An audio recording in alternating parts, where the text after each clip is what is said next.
ሰላም ጤና ይስጥልኝ። ይህ ኢኮኖሚክስን የምንማርበት ኢኮኖሚክ ነክና ወቅታዊ ጉዳዮችን ደግሞ የምንለዋወጥበትና መረጃ የምናገኝበት ቻናል ነው። ስለዚህ ቤተሰብ ያልሆናችሁ ሰብስክራይብ ማድረግ ቤተሰብ ተሆኑ ዘንድ እየጠየቁ ወደ ዕለቱ ርዕሳችን አመራለሁ። ባለፈው ዕለት የኢትዮጵያ የፋይናንስ ዘርፍ ለውጭ ተዋናዮች ክፍት መሆኑን አስመልክቶ የኢትዮጵያ ብሔራዊ ባንክ ያወጣው መመሪያ መዳሰስ የተለያዩ ጉዳዮችን አንስተናል። ዛሬ ደግሞ ባንኮቹ ከገቡ በኋላ በኢትዮጵያ ኢኮኖሚ ውስጥ የሚኖራቸው ሚና አስመልክቶ ለመዳሰስ እንሞክራለን ማለት ነው።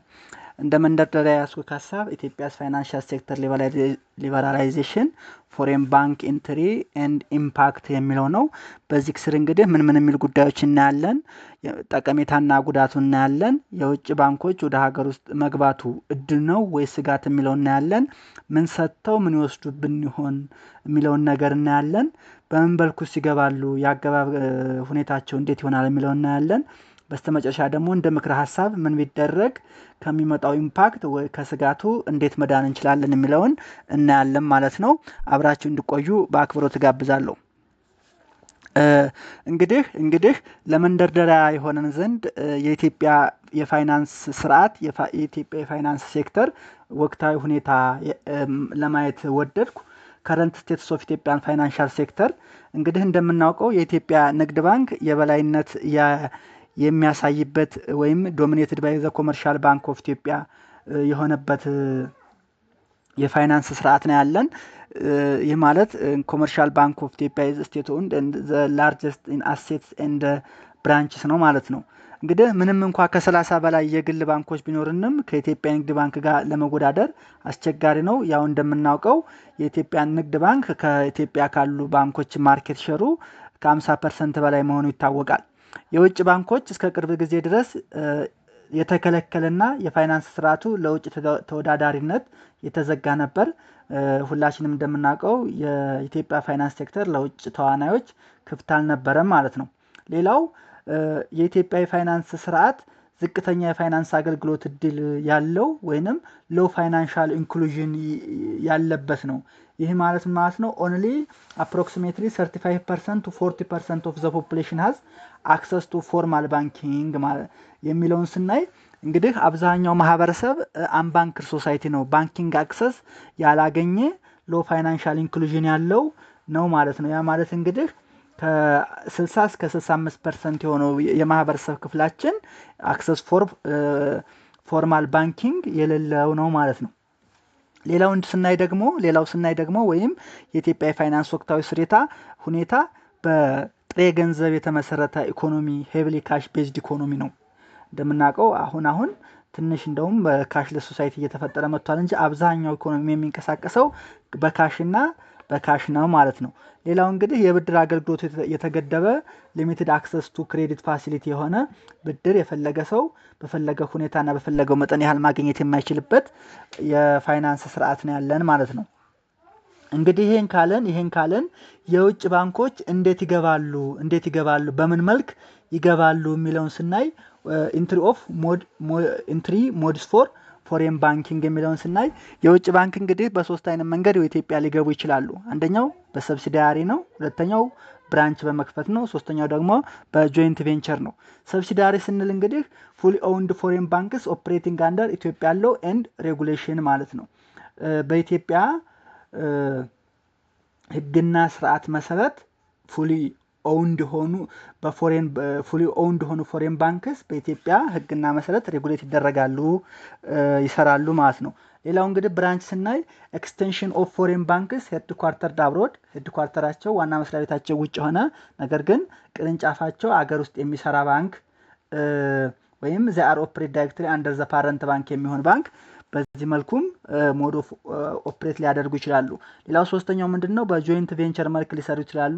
ፓርትነርሺፕ ዊዝ ኢትዮጵያን ኤንድ ፎሬን ባንክስ ሼሪንግ ኦነርሺፕ ኤንድ ማኔጅመንት በሚለው መልኩ ሊሰሩ ይችላሉ። ስለዚህ በሰብሲዳሪ መልክ፣ በብራንች መልክ ወይንም በጆይንት ቬንቸር መልክ ኢትዮጵያ ውስጥ ገብተው ስራ ሊያካሂዱ ይችላሉ ማለት ነው። እንግዲህ ይህን ካለን የውጭ ባንኮች ወደ ሀገር ውስጥ ገብተው መስራታቸው ጠቀሜታው ምንድነው? what are the pros of foreign bank entry የሚለውን ስናይ increased capital inflow ተጨማሪ ካፒታልና ፋይናንስ ወደ ሀገራችን ይፈሳል የሚለውን ጥቅም እናገኛለን ማለት ነው። ሌላው ፎሬን ባንክስ ብሪንግ ኢንቨስትመንት ዛት ስትሬንግዝን ኢትዮጵያን ፋይናንሻል ሲስተም የኢትዮጵያን ፋይናንሻል ሲስተም ማጠናከር የሚችል ኢንቨስትመንት ይዘው ይመጣሉ። ኢምፕሩቭ ዘ አቬሌቢሊቲ ኦፍ ክሬዲት ፎር ቢዝነስ ኤንድ ኢንዲቪዥዋል እንግዲህ ቅድም እንዳልነው ምንድነው ብለናል የኢትዮጵያ ማህበረሰብ አብዛኛው ሎ ፋይናንሻል ኢንክሉዥን የለውም አንባንክ ሶሳይቲ ስለሆነ የብድር ፋሲሊቲውም ለስ ነው ብለናል። ስለዚህ እነሱ ሲመጡ ላርጅ በጣም አሴት ምናምን ስለሚኖራቸው ምንድነው ኢምፕሩቭ ዘ አቬሌቢሊቲ ኦፍ ክሬዲት ፎር ቢዝነስ ኤንድ ኢንዲቪዥዋል ለቢዝነስ እና ለኢንዲቪዥዋል ክሬዲት ፋሲሊቲ አቬሌቢሊቲ ይኖራል ተብሎ ይታሰባል ማለት ነው። ሌላው ጠቀሜታቸው ምንድነው ቴክኖሎጂ ትራንስፈር ነው። የቴክኖሎጂና የእውቀት ሽግግር ትራንስፈር ይደረጋል ማለት ነው። ያ ማለት እንግዲህ እነሱ ከሚሰሩበት ሀገር የውጭ ባንኮች የተሻለ የሆነ የአሰራር የእውቀት የቴክኖሎጂ ሊኖራቸው ይችላል።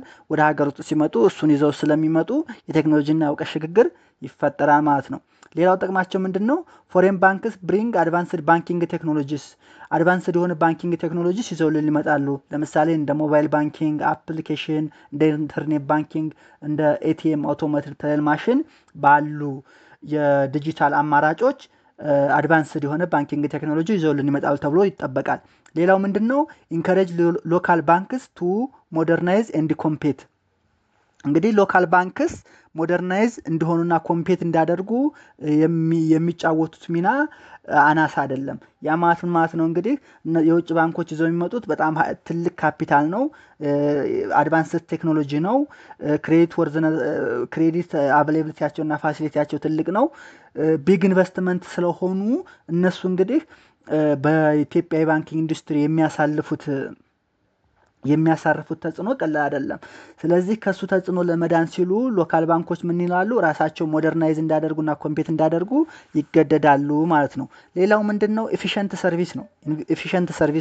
ኤፊሽንት ሰርቪስ ፕሮቫይድ ሲያደርጉ የሀገር ውስጥ ባንኮች ደግሞ ኢን ሪተርን አገልግሎታቸው ይሻሻላል። ለምንድነው አገልግሎታቸው የሚሻሻለውን ስናይ ያው ደንበኛቸው እንዳያጡ በማሰብ የአገልግሎት መሻሻል ይኖራል ተብሎ ይጠበቃል ማለት ነው። ሌላው ፋስተር ቺፐር ኤንድ ሞር ሴኩር ትራንዛክሽን እንግዲህ እንደምናውቀው በዴቨሎፕድ ወርልድ የሚኖሩ ባንኮች በጣም ቴክኖሎጂካሊ ኤፊሽንት ኤንድ ሞር ሴኩር ስለሆኑ እሱንም ይዘው ወደ ሀገር ውስጥ ይዘው ይገባሉ ተብሎ ስለሚታሰብ ፋስተር ቺፐር እና ሞር ሴኩር ትራንዛክሽን ይካሄዳል ተብሎ ይጠበቃል ማለት ነው። ሌላው ኢንሃንስድ ከስተመር ኤክስፒሪየንስ ኤንድ ፕሮዳክት ቫራይቲ የተለያየ የፕሮዳክት ቫራይቲ እና በጣም ኢንሃንስድ የሆነ ከስተመር ኤክስፒሪየንስ ይኖራል ተብሎ ይጠበቃል ማለት ነው።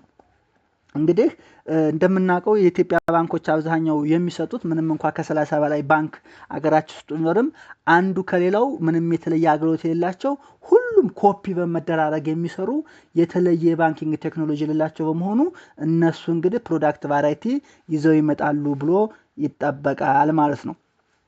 ሌላው ወደ ጠቀሜታቸው ስንሄድ ጆብ ክሬሽን ነው ወይም የስራ ዕድል መፈጠር ነው። የስራ ዕድል የሚፈጠረው እንግዲህ ዳይሬክትሊ ስሩ ባንክ ብራንችስ ኤንድ ኢንዳይሬክትሊ ስሩ ኢንክሪዝድ ቢዝነስ አክቲቪቲ ነው።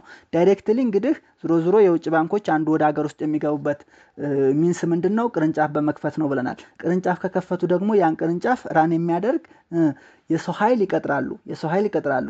ኢንዳይሬክትሊ ደግሞ ለኢኮኖሚው ኢንቨስትመንት ኢንጀክት ስለሚያደርጉ ብድር ኢንጀክት ስለሚያደርጉ ኢኮኖሚክ አክቲቪቲው ቢዝነስ አክቲቪቲ ሲንቀሳቀስ የስራ ዕድል ተፈጠረ ማለት ነው። ስለዚህ ጆብ ክሬሽን በሁለት መልኩ ይፈጥራሉ ማለት ነው። ሌላው ደግሞ ትሬኒንግ ኤንድ አፕስኪሊንግ ኦፍ ሎካል ኤምፕሎይ ኢንተርናሽናል ባንኪንግ ስታንዳርድ ምንም እንኳ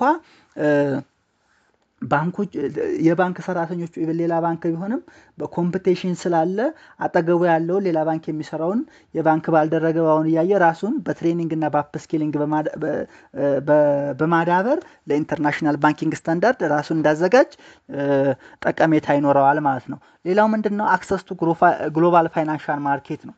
እንግዲህ የውጭ ባንኮች ሀገር ውስጥ ገቡ ማለት እነሱ በጣም ዓለም አቀፍ የሆኑ ጃያንት ባንኮች ስለሆኑ ግሎባል ፋይናንሻል ማርኬትን አክሰስ ይፈጠራል ማለት ነው። ሌላው ፋሲሊቴት ኢንተርናሽናል ትሬድ ኤንድ ኢንቨስትመንት ነው። እንግዲህ የባንኮች ዘሜሪ ቤኔፊት ኦፍ ባንክስ ኢዝ ጀስት ፋሲሊቴት ኢንተርናሽናል ትሬድ ኢንቨስትመንት ነው። ሌላ ጥቅም ቢኖራቸውም ዋናው ጥቅማቸው ስለሆነ ኢንተርናሽናል ትሬድና ኢንቨስትመንትን በማሳለጥ ፕሮቫይድ በማድረግ ፋሲሊቴት በማድረግ የሚጫወቱት ሚና ጉልህ ይሆናል ተብሎ ይጠበቃል ማለት ነው። ሌላው ምንድነው? ቤተር ፎሬክስ ሰርቪስ፣ ትሬድ ፋይናንሲንግ ኤንድ ክሮስ ቦርደር ትራንዛክሽን። እንግዲህ አሁን አገራችን ውስጥ ያሉ ባንኮች ከሚታሙበት አንዱ ጉዳይ ምንድነው? ፎሬክስ ሰርቪሳቸው ነው። ፎሬክስ ሰርቪሳቸው በጣም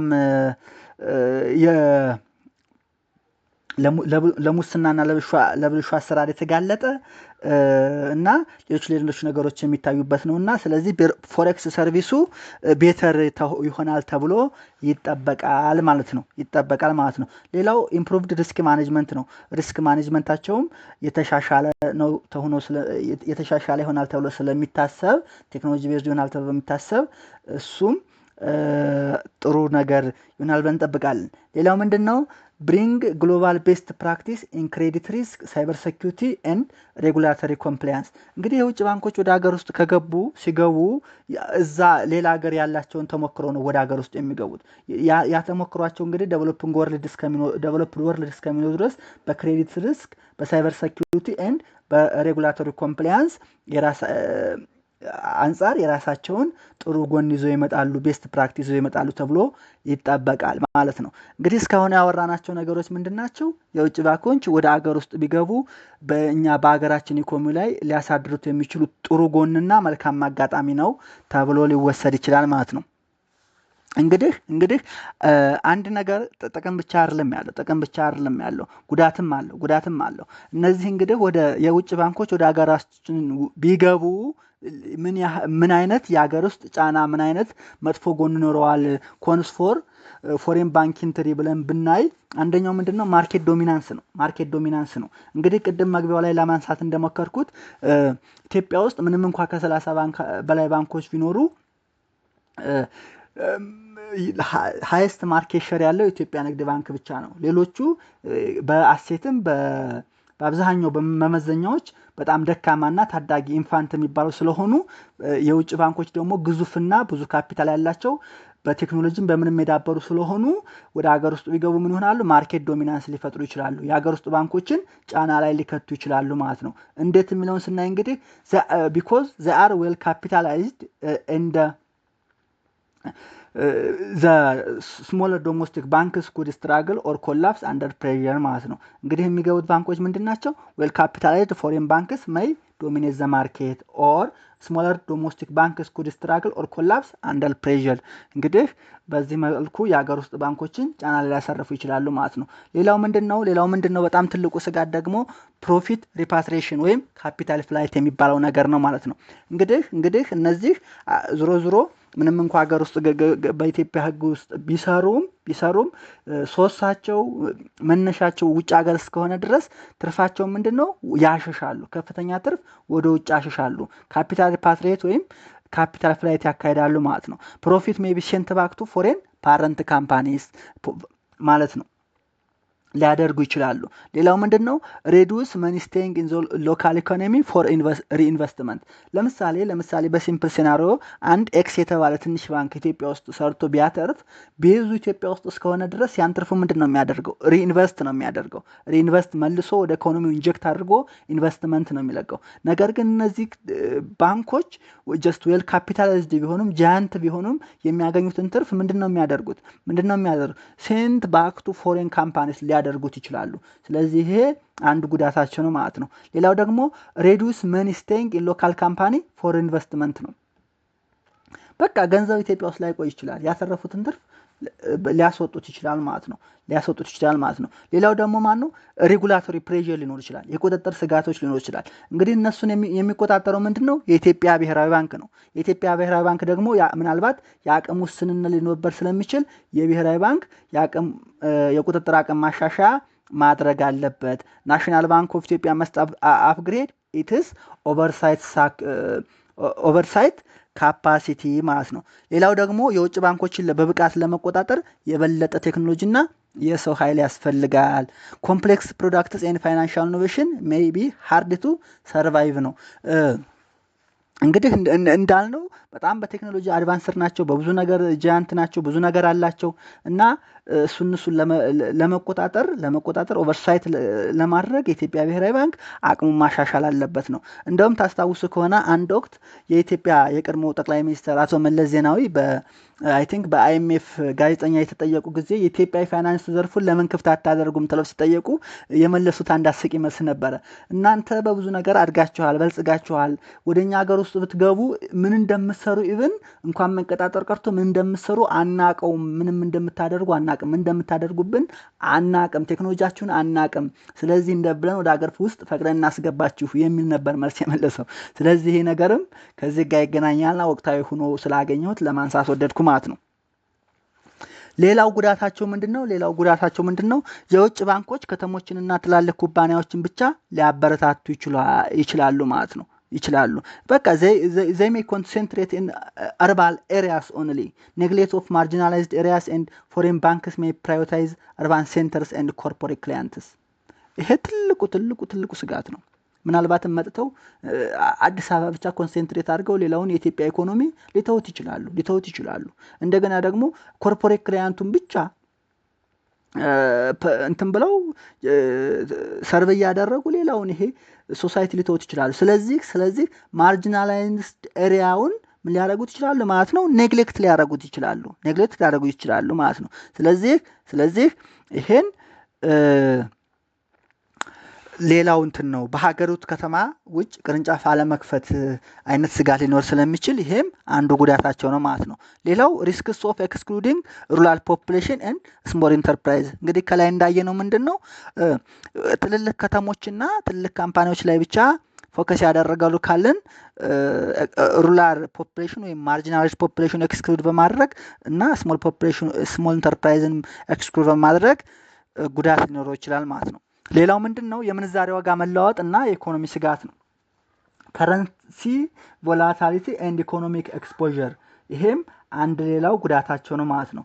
ሌላው ኢንክሪዝ ካፒታል ፍሎ ካን ሜክ ዘ ኢኮኖሚ ሞር ቫልነራብል ቱ ግሎባል ፋይናንሻል ሾክስ። ቅድም ምን ብለን ነበረ? ካፒታል ወደ ሀገር ውስጥ መግባት ፎሬን ዳይሬክት ኢንቨስትመንት ጀስት ይበረታታል ብለን ነበረ።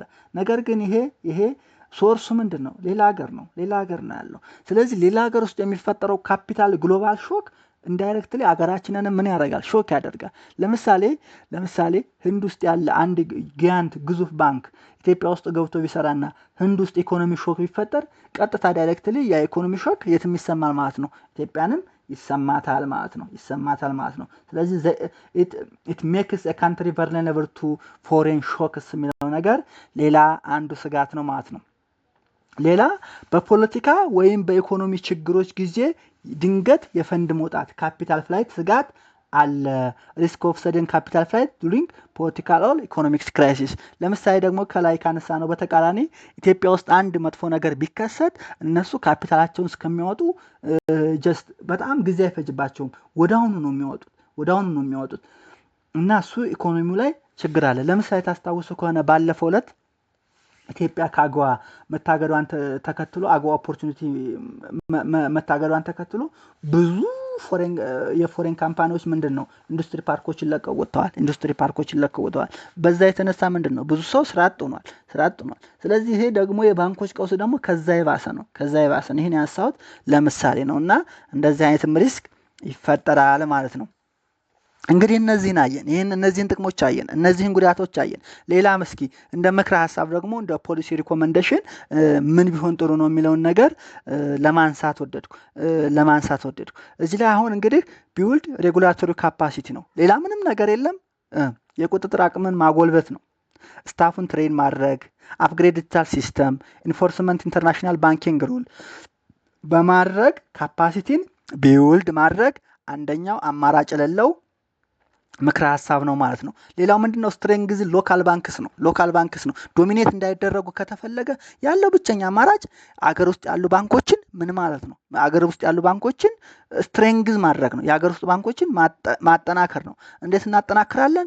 ኦፈር ቴክኒካል ኤንድ ፋይናንሻል ሰፖርት ቱ ኢምፕሩቭ ኮምፒቲቲቭነስ ተወዳዳሪነታቸውን ለማሳደግ ፋይናንሻል እና ቴክኒካል ሰፖርት ድጋፍ ማድረግ ማለት ነው። ሌላው ኢንሹር ኢንክሉሲቭ ፋይናንስ አሁን ቅድም ብለን ነበረ they may concentrate on urban centers and they may ignore ማርጂናል ሶሳይቲ ኦር ሩራል ፖፑሌሽን ብለን ነበረ። እንደገና ደግሞ ኢንዲቪጁዋል ኮንሱመርን በመተው ላርጀር ኮርፖሬት ክላይንትን ብቻ ሰርቬይ ያደርጉ ብለን ነበረ። ይህ እንዳያደርጉ ምንድነው ኢንክሉሲቭ የሆነ ፋይናንስ እንዳያደርጉ ግዴታ ማድረግ ነው። የባንክ አገልግሎት የሚያገኙ አካባቢዎች አገልግሎት እንዳገኙ ማድረግ ማንዴት ፎሬን ባንክስ ቱ ሰርቭ ሩራል ኤንድ አንዲዘርቭድ ኮሚኒቲስ እንዳደርጉ ማድረግ ነው። ለምሳሌ በገጠራማ ቦታዎች 20% ከተማ ቦታ ያላቸውን ቅርንጫፍ የመክፈት ግዴታ እንዳደርጉ እንደ ህግ አውጥቶ ሰርቭ እንዳደርጉ ማድረግ ነው። ሌላው ምንድነው የዲጂታል የፋይናንስ አገልግሎትን ማስፋፋት ነው። ይሄም አማራጭ ያለው ነገር ነው። ሌላው ምንድነው ሞኒተር ፕሮፊት ፍሎ ነው። ቀደም ምን ብለን ነበረ? ካፒታል ፍላይት ፕሮፊት ሪፓትሪዬሽን ይኖራል ብለን ነበር። እሱን ለመቋቋም ደግሞ ሞኒተር ፕሮፊት ፍሎ የትርፍ ውስጣዊ አጠቃቀምን ማረጋገጥ ኢምፕሊመንት ፌር ታክሴሽን ኤንድ ሪኢንቨስትመንት ሪኳየርመንት። ለምሳሌ እንግዲህ ከትርፋቸው 20%ቱን አገር ውስጥ መልሳችሁ ኢንቨስት አደርጋላችሁ የሚል መመሪያ ሊወጣ ይችላል። ይሄ ምንድነው የትርፍ አጠቃቀምን ማረጋገጥ ይባላል። ሌላው ምንድነው ትራንስፓረንሲ ኤንድ ኮሚኒኬሽን ነው። የውስጥ ለውጦችን በግልጽ ማልተዋወቅ እንደዚህ ሆኗል እንደዚህ ይፈጠራል እንደዚህ ብሎ የፖሊሲ ለውጦችን በግልጽ ማስተዋወቅ ነው። ሌላው ፋይናንሻል ሊትሬሲ ፕሮግራም ነው። ይሄም አማራጭ የሌለው ምክረ ሀሳብ ነው። የፋይናንስ እውቀትን ማስፋፋት አለብን። ኪፕ ዘ ፐብሊክ ኢንፎርምድ ኦን ፖሊሲስ ኤንድ ሪፎርምስ ቱ ቢልድ ትረስት ነው። ዞሮ አንድ ትልቁ ነገር የምንድንበት ነገር አውቀን መገኘት ብቻ ነው። ምን እየተካሄደ ነው የሚለውን ነገር ማወቅ ነው። ዓለም በጣም ቬሪ ቬሪ ቬሪ ዳይናሚክ ነች። እሷን ዳይናሚክነቷን ደግሞ ኮፓፕ አድርገን ከሚፈጠሩ መርገምቶች ልንድን የምንችለው ራሳችንን አፕዴት ስናደርግ ኢንፎርምድ ሲቲዝን ስንሆን ነውና ኪፕ ዘ ፐብሊክ ኢንፎርምድ ኦን ፖሊሲ ኤንድ ሪፎርም ቱ ቢልድ ትረስት ነው። ወይንም ደግሞ በቃ ፋይናንሻል ሊትሬሲ ኢዝ በቃ አሁን ማንዳተሪ የሚሆንበት ጊዜ ላይ ደርሰናል። እያንዳንዱ ነገር አሁን የምናደርገው ነገር ሊትሬሲ የሚጠይቅ ነው። እያንዳንዱ ነገር በየቀኑ የሚካሄዱት ነገር የእያንዳንዳችን ጉሮሮ የሚነኩ የእያንዳንዳችን ኬስ የሚነኩ ጉዳዮች ስለሆኑ ፋይናንሻል ሊትሬሲ ኢዝ ጀስት ማንዳተሪ የሚሆንበት ጊዜ ላይ ደርሰናል ማለት ነው። ሌላው እንግዲህ እንደ ማጠቃለያ ስናደርገው ሊበራላይዜሽን ኦፍ ኢትዮጵያን ፋይናንሻል ሴክተር ብሪንግስ ቦዝ ኦፖርቹኒቲስ ኤንድ ሪስክስ። የኢትዮጵያን የፋይናንስ ኢንዱስትሪ ክፍት ማድረግ እድሎችም አሉት ጉዳቶችም አሉት። እድሎቹ ምንድናቸው? ጉዳቶቹ ምንድናቸው? በተቻለ መጠን ለማየት ሞክረናል። ስለዚህ እድሎቹን ኦፖርቹኒቲዎችን ኤግዛውስት ለማድረግና ሪስኮቹን ለመቀነስ እንደ ምክረ ሐሳብ ያስቀመጥናቸው ነገሮች አሉ። ስለዚህ ዞሮ እሱን በማየት ኦፖርቹኒቲዎችን ለማሳደግ ሪስኮችን ደግሞ ለመቀነስ ከተቻለ ለማስቀረት መሞከር አለብን ማለት ነው። ሌላው ኢት ኢዝ ቦልድ በት ነሰሰሪ ስቴፕ ፎር ኢትዮጵያስ ሎንግ ተርም ኢኮኖሚክ ግሮዝ። ዞሮ እስከ መቼም ድረስ አገርህን ኢኮኖሚውን ዘግተህ ለውጭ ሴክተር ዘግተህ አትቀመጥም። በርህን ዘግተህ አትቀመጥም። በጣም ቦልድ ነው። ቦልድ ነው ግን ደግሞ ነሰሰሪ ስቴፕ ነው። ክፍት ማድረግ ነሰሰሪ ስቴፕ ነው። እስከ መቼም ድረስ በርህን ዘግተህ መቀመጥ ስለማትችል የሚመጣውን ጸጋም መርገምትም ለመቀበል መዘጋጀት መቻል አለብህ ማለት ነው። ሌላው ፎሬን ባንክስ ካን ትራንስፎርም ዘ ሴክተር ስሩ ኢንቨስትመንት ኢኖቬሽን ኤንድ ኮምፒቲሽን። ፎሬን ባንኮች ሴክተሩን የአምስት ሴክተር ምንድነው እንግዲህ እያወራን ያለው ስለ ፋይናንሻል ሴክተር ነው። ፎሬን ባንክስ ካን ትራንስፎርም ዘ ሴክተር ዘ ፋይናንሻል ሴክተር ስሩ ኢንቨስትመንት ኢኖቬሽን ኤንድ ኮምፒቲሽን ትራንስፎርም ሊያደርጉት ይችላሉ። ሃዌቨር ነገር ግን ፕሮፐር ሬጉላቶሪ ፍሬምወርክስ ሎካል ካፓሲቲ ኤንድ ኢንክሉሲቭ ፖሊሲስ አር ኤሴንሻል to avoid the risks and ensure all benefits። በቃ ትልቁ ነገር አሁን እዚህ ላይ ትልቅ ፖይንት ያለው እዚህ ላይ ነው። ፎሬን ባንኮች እንዳልኩት ጥቅም አላቸው። ጥቅም የሚኖራቸው ምን ካደረግን ነው? ኦፖርቹኒቲውን ከወሰድን ነው። ኢንቨስትመንት ሴክተሩን ትራንስፎርም ሊያደርጉት ይችላሉ። በኢኖቬሽን በኮምፒቲሽን ትራንስፎርም ሊያደርጉን ይችላሉ። ነገር ግን ይህ የሚሆነው ሬጉላቶሪ ፍሬምወርኩ ፕሮፐር ከሆነ ሎካል ካፓሲቲው ኤንድ ኢንክሉዚቭ ፖሊሲስ አር ኢሴንሻል ቱ አቮይድ ዘ ሪስክስ ኤንድ ኢንሹር ኦል ኢትዮጵያን ቤኔፊት። እነዚህ ከተደረጉ ሁላችንም ኢትዮጵያውያኖች እንጠቀማለን ማለት ነው። ሌላው careful policy design and strong regulation are essential to maximize benefits and minimize downsides. አሁን ያልኩት ነገር ነው። careful policy design through financial literacy program, careful policy design and strong regulation are essential to maximize benefits and minimize downsides ወይም risks ነው። ይሄን እንደማጠቃለያ እናነሳዋለን። ይሄ ነው ፖይንቱ። እውነት ለመናገር it is so interesting topic እና በቻልኩ መጠን እንደዚህ ቅንጭብ ለማድረግ ሞክሬያለሁ። ያለው ነገር ይሄ ነው። የምትጨምሩት ነገር ካለ በቴክስት በኮሜንት በምን መወያየት እንችላለን ማለት ነው። እንግዲህ ዝሮ እነዚህን ፖይንቶች ሳዘጋጅ እንደ ሪፈረንስ የተጠቀምኳቸው ነገሮች አሉ። ዝም ብዬ አይደለም መረጃ በጣም ማገላብጬ ከዛም ወስጄ ነው እንትን ያልኩት። የተጠቀምኳቸው ሶርሶች ናሽናል ባንክ ኦፍ ኢትዮጵያ ፐብሊኬሽን፣ ኢትዮጵያ ሚኒስትሪ ኦፍ ፋይናንስ፣ ወርልድ ባንክ ኢኮኖሚክ ሴክተር አሰስመንት፣ አፍሪካን ዴቨሎፕመንት ባንክ ሪፖርት፣ ሎካል ሚዲያስ ላይክ አዲስ ፎርቹን፣ ዘ ሪፖርተር፣ አዲስ ስታንዳርድ ኤንድ ሆም ግሮን ኢኮኖሚክ አጀንዳ ሪፎርም አጀንዳ ከነዚህ ውስጥ ነው እነዚህ ነገር ያወጣኋቸው። ያለውን ነገር በዚህ ለማጠናቀቅ እፈልጋለሁ። በሌላ ርዕስ ደግሞ በሌላ ቀን በሌላ ጉዳይ እመለሳለሁ። ለዛሬው አመሰግናለሁ። እንዳልኩት ቤተሰብ ያልሆናችሁ ቤተሰብ እንወያያለን። ራሳችንን ስለ ፋይናንስ አብዴት እናደርጋለን ማለት ነው። ስለምታደምጡኝ ስለምትከታተሉኝ በጣም